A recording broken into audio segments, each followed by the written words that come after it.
In a rented room above a street in Stockton, California, an old man sat on the edge of a narrow bed and looked at a photograph. It had come in the mail from the Philippines, and it showed a house, a good house, with a tin roof and a concrete porch and a mango tree in the yard. And standing in front of it, a family. His brother grown old, his brother's children, their children, 20-some people, all of them smiling into the camera, all of them well-fed and well-dressed, standing in front of a house that he had paid for, every board of it, every peso. He had worked 40 years in the fields and canneries of America to build that house, and he had never once stood inside it. He never would. This is the story of a man who spent his entire life building something on the other side of the world, and of a whole generation of men who did the same, and whom this country has almost entirely forgotten. We are going to call him Bonnie. The name is our own, but the manongs were real, 100,000 of them, and so was every dollar they sent across the Pacific to a home most of them never saw again. He came in the late 1920s, a young man of 19 from a farming village in the north of the Philippines, under one of the strangest legal arrangements in American history. Since the war with Spain in 1898, the Philippines had belonged to the United States. That made Filipinos something the law had no comfortable name for. They were American nationals. They carried American passports. They could sail to California without a visa and work anywhere they liked. And they could never, under any circumstance, become American citizens. So they came. Over 100,000 young men in the 1920s and 30s, pulled by recruiters and advertisements and wages that sounded impossible back home. Their families called them cicadas, the recruited ones. The younger Filipinos who came after would call them something warmer, manong, an Ilocano word meaning older brother, spoken with respect. Bonnie made his family a promise before he left, and it was the same promise nearly all of them made. 5 years. 5 years of hard work, and he would come home with enough to set them right forever. The work he found was the hardest in America. Summers, he went north to the salmon canneries of Alaska. The men who did that run called themselves Alaskaros, standing at the lines in the cold and the wet and the noise for the whole short season. The rest of the year, he followed the crops up and down the West Coast, asparagus in the Delta, lettuce in Salinas, grapes in Delano, whatever was ripe, wherever the season was. He traveled in crowded old cars and sometimes in empty boxcars.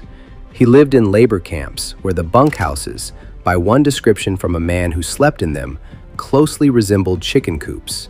Sun up to sundown, 6 days a week. One manong, Willie Barrientos, remembered arriving in Hawaii at 18 and being paid $1 a day, and said, decades later, that he still found it unbelievable. And every payday, Bonnie did the thing that defined his entire life. He took almost all of it, not what was left over, but nearly the whole of it, and he sent it home. This is the discipline that this series has been circling for 12 stories now, and here it is in its purest form.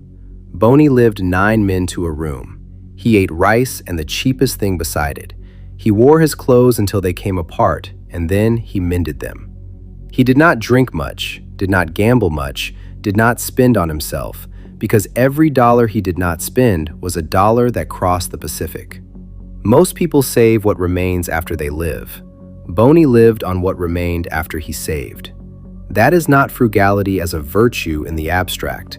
That is frugality with faces attached to it.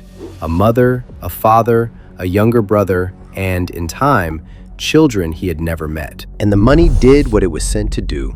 Over the years, the letters and photographs came back, and he could watch a life being built from 5,000 miles away. The family's house went from bamboo to wood, and then from wood to concrete. His younger brother finished school, then a niece finished school, and then a nephew, and then one of them became a teacher, and another became a nurse. A field was bought next to his father's. Somewhere in those years, without anyone announcing it, his family stopped being poor. He had done it. He had done exactly what he set out to do. He was still living 9 men to a room. And then, In 1934, the door closed behind him. The United States passed a law promising the Philippines its independence. And in the very same stroke, that law reclassified every Filipino in America as an alien and cut immigration from the islands to 50 people a year. 50. For the men already here, it was total. No wife could follow, no brother could come, and if a man sailed home to visit, he might never be let back in to keep earning. He was also, by then, forbidden to build a family here. Anti-miscegenation laws across the western states barred Filipino men from marrying white women. The courts shuffled them between racial categories until they found one that would hold. Alien land laws meant he could not own so much as an acre, and almost no Filipino women had been allowed to come. So an entire generation of men was mathematically prevented from having children, not by chance, but by law and arithmetic together. What they built instead were brotherhoods, boarding houses, fraternal lodges, a whole quarter of Stockton that became known as Little Manila. In one town, they kept a lodge that the organization owned because the men themselves were not permitted to own property. There were card games and cockfights and dance halls where a lonely man could buy 10 cents worth of company. There was real violence against them in those years and real hatred, and they endured it together because together was all they had. The men in those rooms nursed each other when they were sick and buried each other when they died. 5 years became 10. 10 became 20. 20 became 40. But here's the part almost no American knows. Those aging bachelors, excluded from nearly everything, became some of the most determined labor organizers this country has ever produced. In 1933, Alaska Rose in Seattle founded the first Filipino-led union in the United States. 2 of its founders were murdered. The union survived them and spread down the entire West Coast. And in September of 1965, an old manong named Larry Itliong, they called him Seven Fingers for the 3 he lost in an Alaskan cannery, led about 1,500 Filipino grape workers out of the vineyards around Delano. Then he walked over to Cesar Chavez and asked the Mexican-American farm workers to join him. Within days, they did. The 2 organizations merged the next year into the United Farm Workers, with Chavez as its director and Itliong as his assistant. The great farm worker movement of the 20th century was started by old Filipino men with no children, and most Americans have never heard a single one of their names. Bonnie was among the men who walked out that September. He was in his late 50s by then, and he had been picking those same grapes since before the strikers' parents were born. He grew old the way most of them did. The movement he helped build eventually built a place for men like him to finish their lives. A retirement village in Delano, put up for Filipino farm workers who had no families to care for them. The last of that generation died there. One of them, Fred Abad, called the last of the Manongs, died in 1997. When these men passed, what they left behind was often a single steamer trunk, the one they had carried over as boys. Some of those trunks are in the Smithsonian now, an entire American life in a box. Boney never went home. Almost none of them did. But think carefully about what he actually built, because it was never the house. It was his brother who finished school.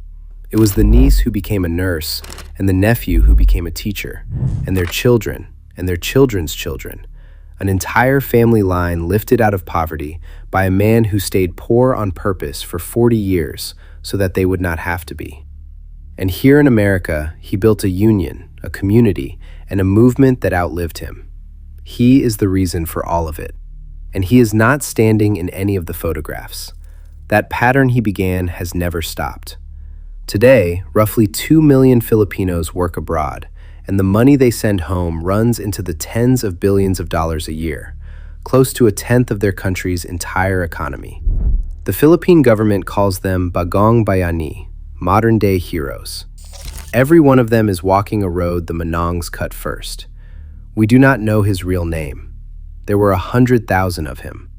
So this is for Boney and for every one of them, the men who sent it all home and never saw what it became. If his story moved you, then he is not forgotten anymore. Stay with us, and we will keep bringing the forgotten back into the light.